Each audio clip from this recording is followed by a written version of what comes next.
Hi everyone, my name is Kipjo Ewers, and I'm the author behind the EVO Universe. If you love stories that blend superheroes, sci-fi and fantasy, the supernatural, you're in the right place. Today I'm excited to introduce one of my most provocative and thought-provoking novels, Divided We Stand. It's available now in ebook, paperback, and hardcover formats, and I'm thrilled to share that the audiobook version will officially release in the second week of January 2025. And I couldn't be more thrilled to have the talented Casey Finnigan as the voice behind this audiobook.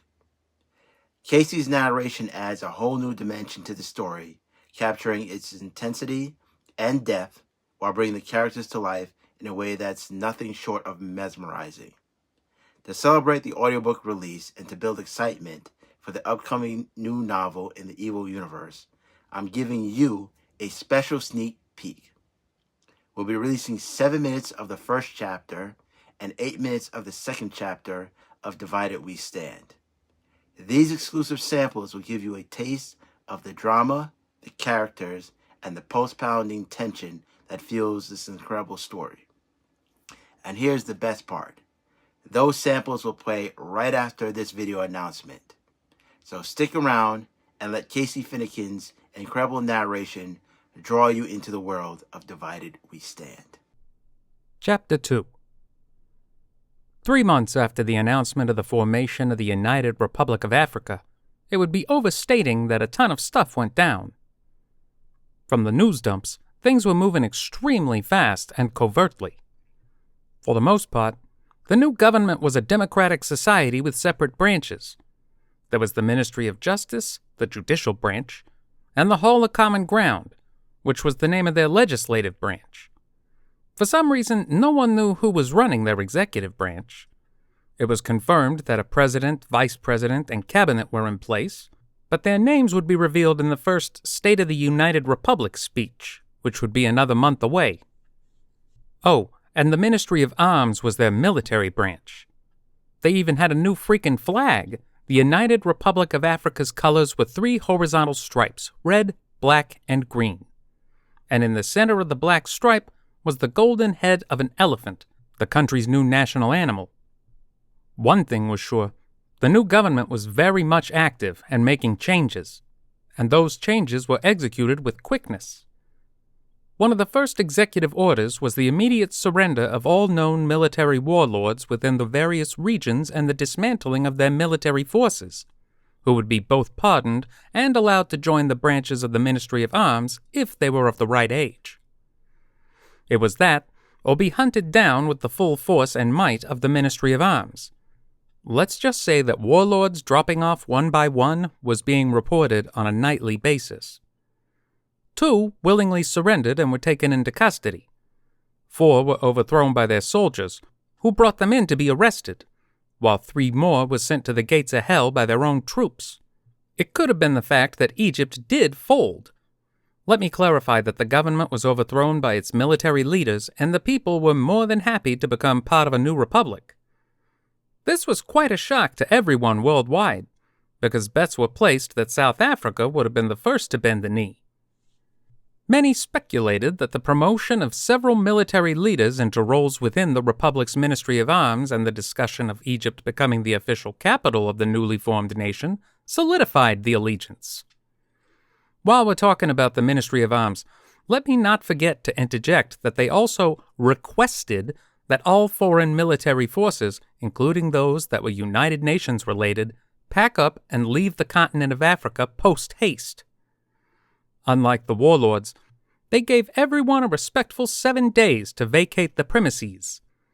That request did not go so well with other foreign powers. However, strategically no one thought it was a good idea to challenge a unified Africa now bolstered with the might of Egypt joining their ranks.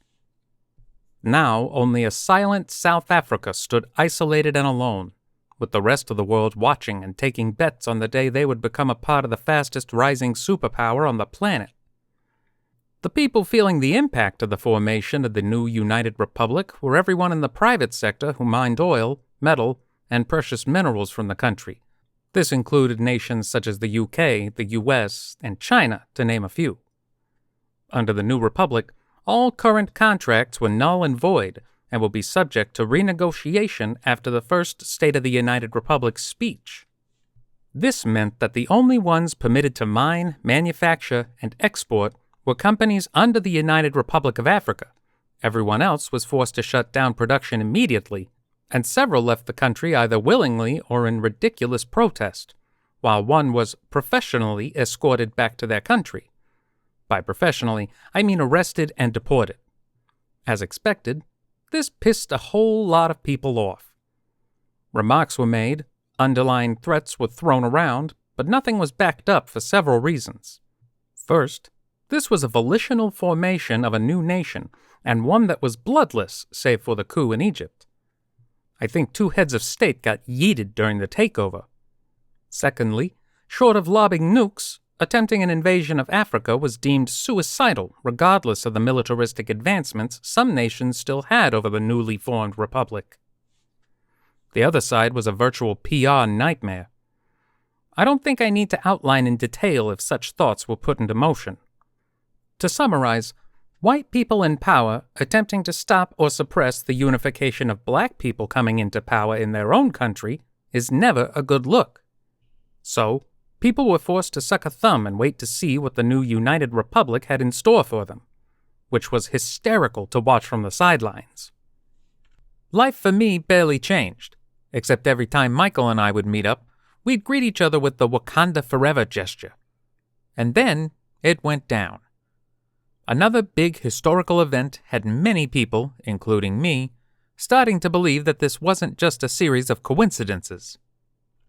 One fine Tuesday morning, I went through my usual routine to prepare for work. I checked my phone to see that it was littered with news updates with reports of heavy military activities that took place in the dead of night in various Latin American countries. I, as usual, didn't bother to read too heavily into it because honestly it had nothing to do with me, and I had to get to work to help Mikey run our business, especially after we sparked the interest of a particular company with a big-eared mouse with our 1/6 scale villain line pitch. The first time it was brought to my attention was the concerned look on Pedro, one of my office building's main desk security guards. "Hey, Pedro, how you doing today?" "I'm all right, Mr. Lynch. How are you doing today?" "I'm good, thank you." But he seemed far from good. The kid looked like someone had taken his lunch money and pantsed him. "You sure you're okay, Pedro?" Seeing that I was asking out of genuine concern, he moved to the side to speak after I cleared the turnstile. "I'm just nervous about what went down in Mexico last night, that's all." I squinted, jarring my memory to pull back the news feed I saw that morning on my phone. "You talking about the military being deployed in the dead of night?" "Yeah," he said with a nod. "My cousin called me when it was happening. Said it felt like an invasion. There were tanks, anti-personnel vehicles, and some military units he didn't even recognize." "Did anyone get hurt?" "Yeah, that's the crazy part." Pedro slightly elevated his voice, momentarily forgetting he was at work. "They all converged on this compound run by the cartel. They didn't even make any announcements. They just blew the place to hell with their tanks and then went in and shot up everyone else that was still alive." It was evident by the arching of my eyebrows and the bulging of my sockets that I was blown away by what he revealed to me.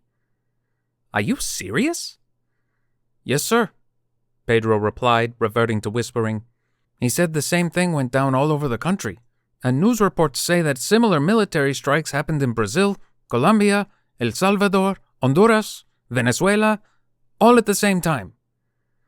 "Is your family okay?" "They're all fine, just a bit shaken up and confused. There's supposed to be some emergency press conference put together by all of the leaders of Latin America taking place at noon today to explain what happened." "Well, I'm glad your family is safe," I sighed. "Let me know if you need anything.